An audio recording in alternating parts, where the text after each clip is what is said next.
Vítajte na moste Puente de Cabezón de Pisuerga, jednom z historických klenotov severného Španielska.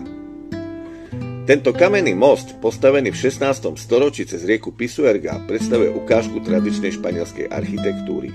Počas svojej dlhej histórie odolal mnohým povodňam a stal sa svedkom významných historických udalostí. Okrem svojej funkcie je aj symbolom dediny Cabezón de Pisuerga a dôležitým prepojením regiónu Castilla y León. Most dodnes slúži nielen ako tepna, ale aj ako miesto na oddych a prechádzku, kde sa môžete kochať nádhernými výhľadmi na okolitú prírodu. Vstúpte spolu so mnou teda do tohto príbehu, ktorý sa tiahne stáročiami. Príjemný deň.